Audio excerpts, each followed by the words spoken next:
All right, very busy morning this morning up in the newsroom. We'll have the very latest from Pearson as well as the fire at the CN Tower.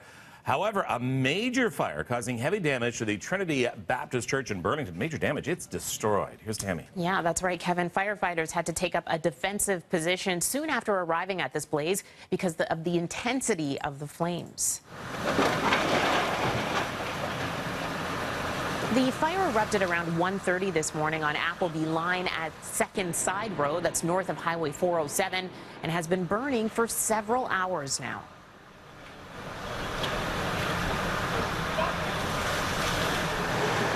Well, right now, there have been no reports of any injuries. And we have a live look at the scene for you here. The roof of the structure has been destroyed by the flames. The Burlington Fire Service getting help fighting this blaze from both Hamilton and Milton firefighters. There's no word yet on the cause of the flames. Of course, we'll keep you up to date throughout the morning. And as Kevin mentioned, make sure that you pack your patience if you're traveling out of Pearson today. A major technical glitch causing a delay in baggage.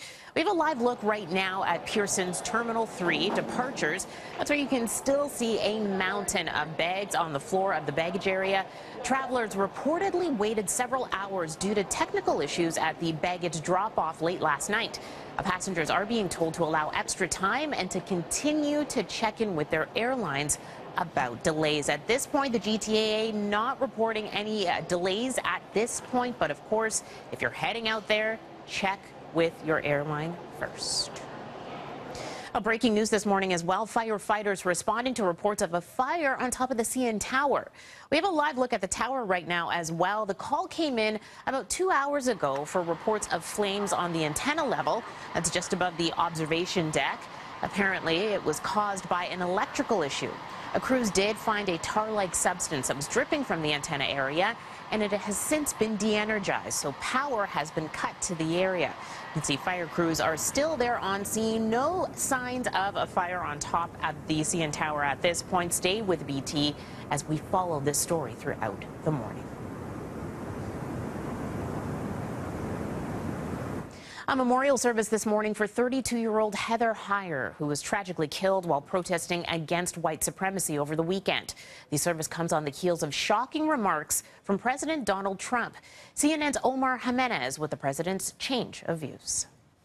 As the city begins to move on from a violent weekend, they're remembering one of their own. Heather Heyer, 32 years old, killed when a Dodge Challenger plowed into a crowd of people Saturday.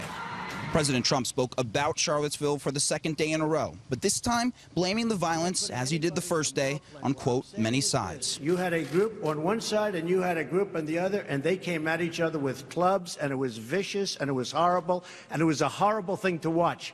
But there is another side.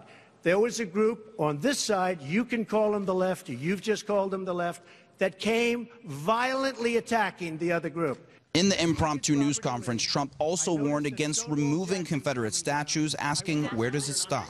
George Washington was a slave owner. Are we going to take down statues to George Washington? How about Thomas Jefferson? The words resonated back in Charlottesville, where local residents say they feel hurt by the president's comments. It's just baffling to me to have a president, our president, not stand up for us, all people.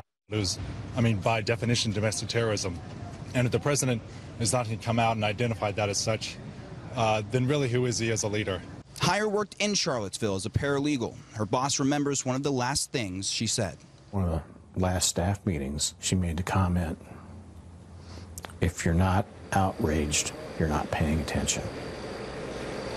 You'll be seeing a lot of purple today in Charlottesville, and that's because Heyer's family has asked that people show up in her favorite color. Doors open here at the theater starting at 10 a.m., and the service is scheduled to begin at 11.